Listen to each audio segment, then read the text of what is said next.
Assalamualaikum warahmatullahi wabarakatuh. Kembali lagi dengan saya Mas Alan di channel siaran cerita mistis. Untuk kali ini saya akan menceritakan sebuah cerita yang berjudul Dendam Kusumat Sang Arwah. Cerita ini ditulis oleh akun Facebook bernama Yoshiroshi. Bagi teman-teman yang ingin membaca langsung ceritanya, nanti silakan saja kunjungi linknya yang akan saya sertakan di kolom deskripsi. Sebelum kita masuk ke ceritanya, jangan lupa untuk like, komen, subscribe channel ini dan nyalakan juga lonceng notifikasinya agar tidak ketinggalan cerita-cerita dari channel ini. Dan seperti apa ceritanya? Mari kita dengarkan.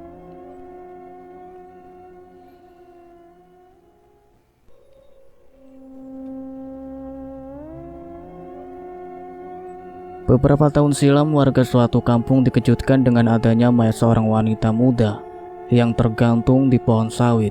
Diduga wanita itu bunuh diri.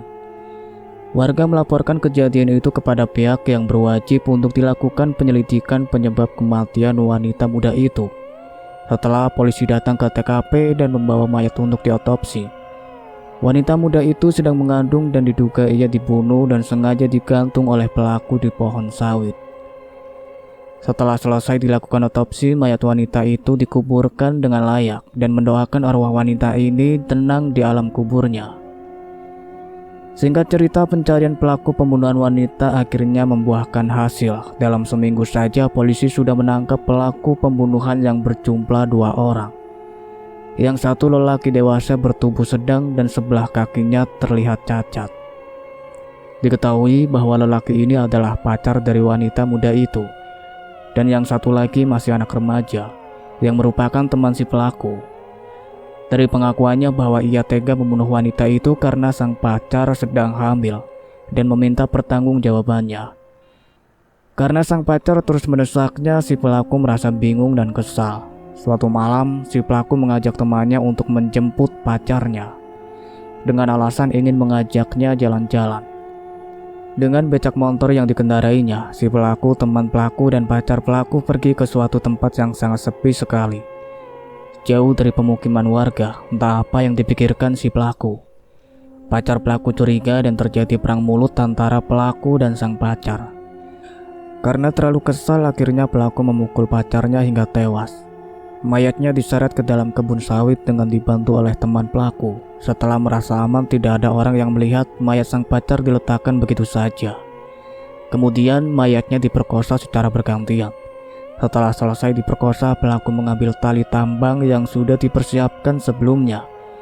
Kemudian mayat sang pacar digantung di pohon sawit seolah-olah gantung diri.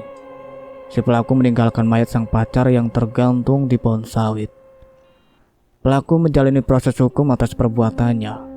Keluarga pacar si pelaku berharap dengan tertangkapnya si pelaku bisa membuat tenang anak perempuannya yang malang.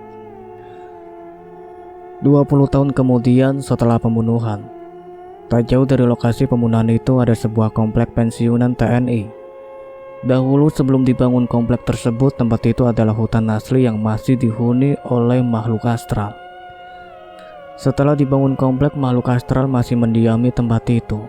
Jadi komplek itu terkesan seram dan menakutkan. Bagi warga komplek, tempat itu sangat nyaman dan damai walau harus berdampingan dengan makhluk astral. Aku tinggal di komplek tersebut bersama keluarga besarku. Setelah menikah, aku menjalani hidup rumah tetangga bersama suami di lain desa, masih di kecamatan yang sama. Tinggallah bibi dan anak-anaknya di sana. Suatu ketika, aku berencana menginap di rumah adik sepupuku. Sebut saja Wawan. Ia memiliki istri yang mempunyai kemampuan indigo. Suamiku memberi izin aku untuk tinggal sehari saja di rumah Wawan yang kebetulan tinggal di komplek pensiunan TNI, agak jauh dari rumah ibunya. Jadi komplek itu mempunyai 4 jalur, setiap jalurnya mempunyai 3 nama jalan yang dihuni oleh beberapa kepala keluarga saja. Rumah Wawan terletak di jalur 3, sementara rumah ibunya atau bibiku ada di jalur 1. Begitu sampai di rumah Wawan, aku merasakan suasana yang aneh. Aura kebencian dan dendam semakin kuat. Aku merasa bahwa nanti malam akan bertemu sesuatu, tapi aku pun enggan tahu apa yang akan aku temui nanti. Udara di sekitar pun seperti membawa pesan amarah. Aroma dendam semakin kuat padahal waktu belum memasuki malam. Ketika malam mulai datang, aku, Wawan, istrinya Wawan, sebut saja Dila, dan adik ipar Wawan berkumpul di ruang tengah untuk makan malam. Selepas itu, aku membantu Dila membereskan nasi dan lauk pauknya. Maklum, Dila sedang hamil anak kedua. Setelah selesai aku raih ponselku, aku lihat jam menunjukkan jam 8. Aku pun pamit, ingin ke rumah Bibi, tapi dilarang oleh Dila. Dila, Teteh mau ke rumah Bibi, gak usah diantar, Teteh mau jalan kaki. Jangan Teh, nanti aku antar aja, takut ada apa-apa di jalan. Aku pun heran, kok Dila ngomong seperti itu. Karena setahu aku paling dijumpai oleh nenek-nenek yang duduk di tepi jalan menuju jalur 1, pikirku. Akhirnya aku diantar oleh Dila. Kebetulan malam itu bulan purnama muncul dan malam itu bertepatan dengan malam Jumat Kliwon. Aku masih merasakan aura dendam yang semakin kuat. Saat melewati jembatan rumahnya, hembusan angin begitu dingin menerpa wajahku. Tapi aku abaikan, karena memang aku merasakan udara sangat dingin menusuk. Kami lalui jalanan yang tidak ada penerangan, seketika saja bulu kuduku meremang. Tapi tetap aku abaikan lagi.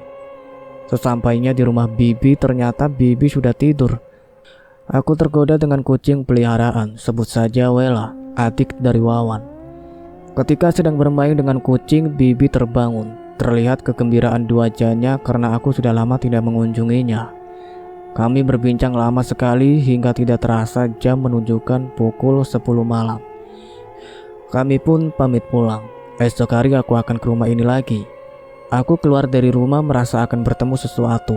Aku mulai waspada, takut. Yang aku temui makhluk jahat. Dila, ada yang aneh malam ini. Masa sih Teh? Aku malah merinding terus dari tadi. Siya Dila, nanti Teteh nyanyi yang keras biar gak takut. Ada-ada saja si Teteh. Hati-hati Dila, mana kamu lagi hamil? Mana ini malam Jumat Kliwon lagi? Iya Bu, udah pakai penangkal kok. Motor unik Dila membawa kami pulang ke rumah Dila. Begitu melewati jalan sepi dan gelap, motor Dila mulai melaju dengan sangat kencang. Aku pun mulai bernyanyi dengan suara sangat keras. Sekilas aku melihat wanita cantik dengan rambut sebahu berbaju putih sedang berdiri di antara pepohonan yang berjajar di sepanjang jalan yang menghubungkan jalur 1 dan jalur 2. Aku pura-pura tidak melihat perempuan itu, tapi perempuan itu sepertinya tahu kalau aku bisa melihatnya. Setelah dilalui, bulu kuduku mulai merinding sampai memasuki halaman rumah Dila. Motor sudah dimasukkan ke rumah, baru aku bercerita kalau tadi aku melihat perempuan cantik di sela pepohonan tadi. Aku tahu Dila tahu sesuatu, tapi dia enggan bercerita. Nampak dari wajahnya sangat ketakutan. Kami akhiri pembicaraan karena waktu sudah hampir jauh malam. Mendadak perutku terasa lapar, aku mencari makanan yang ada untuk mengganjal perut yang terasa lapar. Ditemani adiknya Dila, aku memasak mie instan. Tiba-tiba saja aku mendengar suara perempuan menangis pilu. Suaranya tepat di belakang dapur. Menurut cerita Dila, adik lelakinya sering mendengar suara perempuan menangis atau tertawa di belakang rumahnya. Ketika dicelidiki oleh adik Dila, suara itu menghilang begitu saja. Dengan santai aku menyelesaikan masakanku. Aku abaikan suara tangis pilu si perempuan itu. Setelah selesai masak, aku dan adik Dila makan di ruang tamu. Aku yakin adik perempuan Dila merasakan sesuatu tapi tak berani berkata. Suara perempuan itu makin jelas terdengar di ruang tamu. Kami buru-buru menyelesaikan makanan kami dan kami langsung menuju ke kamar untuk segera tidur. Kami berdua tidur ditemani suara tangis pilu si perempuan itu. Aku juga kurang tahu apakah perempuan itu makhluk yang aku temui di jalan tadi atau makhluk yang lain lagi. Aku mulai pejamkan mata. Sementara di luar sana para makhluk astral sedang melakukan aktivitasnya. Sudah lama tidak merasakan suasana pagi di komplek pensiunan TNI. Aku terbangun dan langsung menuju ke dapur. Di sana sudah ada Dila yang sedang menjemur pakaian. Teh, beneran lihat perempuan di belakang rumah Bu Atun? Iya, jelas banget. Makanya teteh teriak-teriak yang kuat, biar dia nggak tahu. Tapi waktu lewat jembatan rumahmu, bikin teteh merinding. Masa sih teh? Iya Dila, apa aura perempuan itu ya? Iyalah teh, perempuan itu tinggal di seberang rumah. Rumahnya baru dikontrakan sama orang, tapi kasihan didatangi terus sama perempuan itu. Masa sih Dila? Iya teh, tapi kita sambil sarapan lah teh. Kasihan anakku, belum makan. Sambil mengelus perutnya yang mulai membesar, kami berdua sarapan nasi goreng yang sudah dibuatnya. Sambil menikmati nasi goreng, kami melanjutkan cerita yang terputus. Jadi gimana ceritanya tetanggamu didatangi perempuan itu, Dila? Seminggu yang lalu tetangga seberang rumah datang. Dia cerita kalau dia didatangi perempuan cantik. Malam itu dia sedang sendirian di rumah. Perempuan itu datang, terus tetanggaku nanya, "Siapa kau?" Perempuan itu menjawab, "Aku penghuni rumah ini. Sebelum kamu tempati, aku sudah lama tinggal di sini." Memang rumah itu sudah lama kosong. "Terus mau apa kamu jumpai aku?" kata tetanggaku. Si perempuan itu menjawab, "Dulunya aku mati dibunuh dan diperkosa, lalu digantung di pohon sawit oleh pacarku yang tak bertanggung jawab. Jadi aku minta tolong kamu untuk membalaskan dendamku pada pacarku." Ingatanku kembali ke 20 tahun lalu saat kejadian pembunuhan wanita muda yang sedang hamil oleh pacarnya. Teteh mulai ingat, dulu memang ada kejadian pembunuhan perempuan muda lagi hamil sama pacarnya. Udah dibunuh, diperkosa terus digantung di pohon sawit. Berarti perempuan itu udah lama gentayangan teh. Gak tahu, teteh aja baru ini dengar ceritanya. Terus dia nampakin di belakang rumah Bu Atun ngapain? Kata tetanggaku perempuan itu sering di situ karena yang bunuh dia rumahnya di daerah situ. Teteh tahu siapa yang bunuh. Aku mencoba mengingat kejadian itu. Setahu teteh yang bunuh perempuan itu mengendarai becak bermotor, tapi bukan orang sini. Mungkin perempuan itu mengira yang tinggal di rumah itu adalah pembunuhnya. Kan suami Bu Atun tukang becak. Jadi yang bunuh itu tukang becak ya? Kurang tahu juga. Barang buktinya becak bermotor itulah yang bawa perempuan itu. Ada yang terlupa. Jadi selesai pembunuhan perempuan itu, becak bermotor yang dipakainya disembunyikan agak jauh dari lokasi pembunuhan untuk menghilangkan jejak. Becak bermotor itulah yang membuat pelaku pembunuhan tertangkap. Kemudian Dila melanjutkan ceritanya. Kata tetanggaku perempuan itu ngasih tahu kalau yang bunuh dia orangnya masih hidup. Sekarang orangnya udah tua. Tetanggaku disuruh cari orangnya. Ya, tetanggaku gak mau teh. Orang yang bunuh dia pun gak tahu kayak apa mukanya. Akhirnya tetanggaku bingung mau bantu si perempuan itu gimana. Kalau untuk membunuh, tetanggaku pun takut. Makanya setiap malam perempuan itu menunggu pembunuhannya lewat di jalan itu teh. Aku beberapa kali ketemu sama dia. Kami menyelesaikan sarapan dan aku membantu membereskan rumah. Ketika aku buka pintu depan rumah, Dila langsung menghampiriku.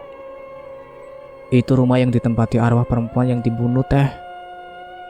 Sambil menunjuk ke arah rumah yang dimaksud, rumah yang terbuat dari papan seperti rumah komplek pertama kali dibangun.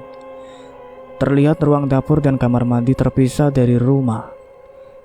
Sekilas aku melihat arwah perempuan itu, wujudnya cantik dengan rambut pendek dan memakai baju putih panjang. Tidak begitu menakutkan penampakannya. Aku kembali masuk ke rumah setelah selesai menyapu teras rumah. Singkat cerita, aku berencana pulang ke rumah, tapi sebelum itu aku singgah ke rumah bibi sebentar. Ketika akan meninggalkan rumah Dila, perempuan itu menampakkan wujudnya kembali di samping rumah papan. Aku pun pura-pura tidak tahu. Sesekali aku melihat ke belakang, perempuan itu masih ada. Arwah perempuan itu selalu menampakkan wujudnya setiap malam. Ia mencari sang pacar yang sudah membunuhnya 20 tahun yang lalu. Sang arwah terus menyebarkan aura dendam di sepanjang jalan yang ia lewati. Ia pun memberitahu kepada tetangga kalau yang membunuhnya itu masih hidup dan sudah tua. Tapi ia tak memberitahu ciri-ciri dari yang membunuhnya. Kasihan sekali arwah perempuan itu. Ia gentayangan selama bertahun-tahun dan terkurung oleh perasaan dendam terhadap sang pacar yang tega membunuh perempuan itu beserta calon anak yang ada di kandungannya.